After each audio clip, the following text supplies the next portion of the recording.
गौ रक्षा का जो ये आंदोलन चल रहा है, जो गौ माता को राष्ट्रमाता की प्रतिष्ठा का आंदोलन चल रहा है, उसकी आगे की रणनीति क्या है, तो वो हम आपको बताना चाहेंगे। वो ये है कि सबसे पहला कार्यक्रम जो घोषित किया गया है वो है 10-10-10 गौ हत्या अब बस।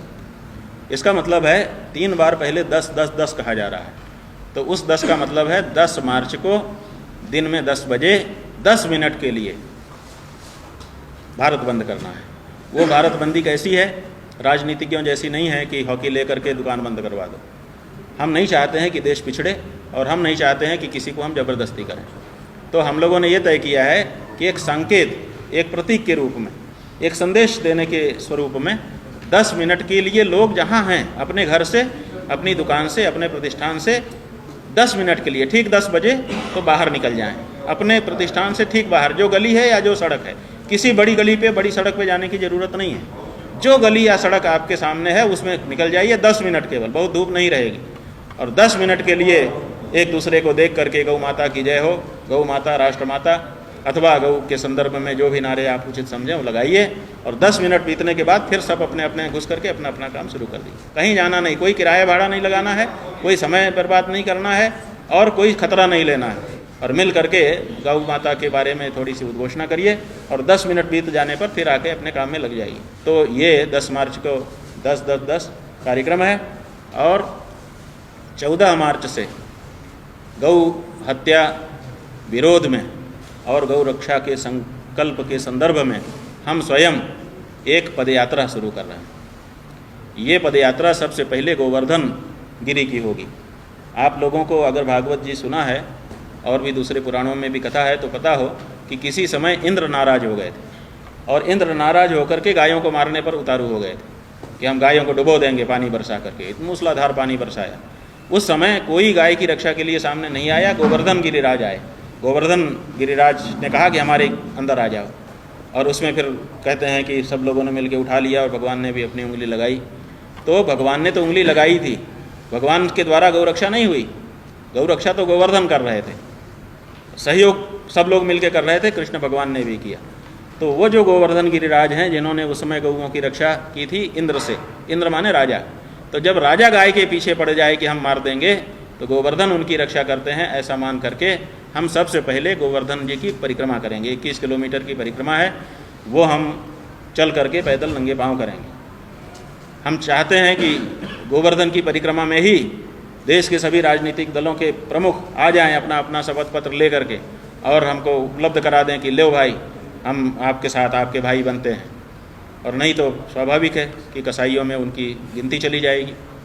और दूसरे, अगर वो नहीं होता है और हमको लगता है कि अभी भी संकल्प पूरा नहीं हुआ, ठीक से नहीं हुआ है, तो फिर हम वहाँ से पद यात्रा करते हुए चलेंगे। 15 दिन का समय लगेगा और हम दिल्ली पहुँचेंगे नंगे पाँव सड़क पर पद यात्रा करते हुए। दोपहरी में, झुलसती हुई दोपहरी में जाएंगे, थोड़ा अपने आप को भी तपाएंगे गौ माता के लिए। और कहाँ जाएंगे? संसद भवन के उस के कोने पर जाएंगे जहाँ पर 1966 में गौ भक्तों के ऊपर गोली चलाई गई थी। आप लोगों को याद है, व्हाट्सएप में बहुत बार आपने समाचार देख लिया कि 1966 में गौ भक्तों पे गोली चला दी गई थी और फिर साफ हुआ और ये हुआ। वो जो जगह है वो अब भी एक पार्क बना करके सुरक्षित रखी गई है। हम लोग गोपाष्टमी के दिन वहाँ जाते हैं, तो वहाँ जाएंगे और वहाँ जा कर के संकल्प लेंगे। उतना फिर एक तीसरा मौका, अभी एक पहला मौका है गोवर्धन गिरिराज की परिक्रमा, दूसरा मौका है और दिल्ली तक जाना और उस जगह पर पहुँचना, उतने तक तीसरा मौका है। ये 3 मौक़ों तक हम सब राजनीतिक दलों को दे रहे हैं। और इसके बाद फिर हम अगला कार्यक्रम हमारा घोषित है, वो ये है कि जब देश की नई सरकार अपना शपथ ग्रहण करेगी, जिस दिन, वो तो पहले से घोषित हो जाएगा परिणाम आने के बाद कि अमुक तिथि को अमुक बजे शपथ ग्रहण समारोह होगा।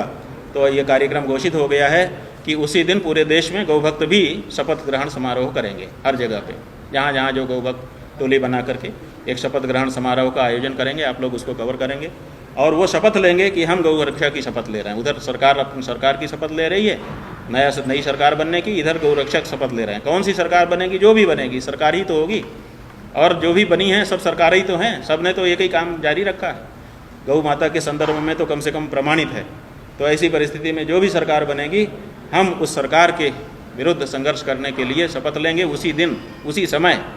और फिर यहाँ से मार्च होगा, कहीं से 2, कहीं से 5, कहीं से 10, कहीं से 20, कहीं से 100, कहीं से 200, 1000, 500, जहाँ जितने जुट गए वो सब संसद के लिए जाएंगे।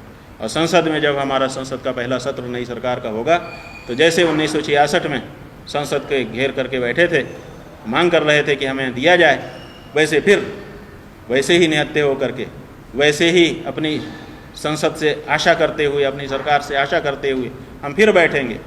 अब उस समय गोली चला दी गई थी, अब जो होगा देखा जाएगा। तो ये हमारा कार्यक्रम घोषित है और इसी के आधार पर हम लोग आगे बढ़ेंगे। लेकिन इतना हम फिर से स्पष्ट कर देना चाहते हैं कि 75 साल हो गए, देश के बहुसंख्यक हिंदुओं की ये मांग है, कोई तो सुनो। अब तक नहीं सुना, उसका दोष देने को भी हम छोड़ रहे हैं, नहीं दे रहे हैं किसी को दोष। लेकिन आगे की सरकार अगर गौ हत्या को जारी रखेगी तो ये किसी भी दशा में हम हिंदू स्वीकार करने वाले नहीं।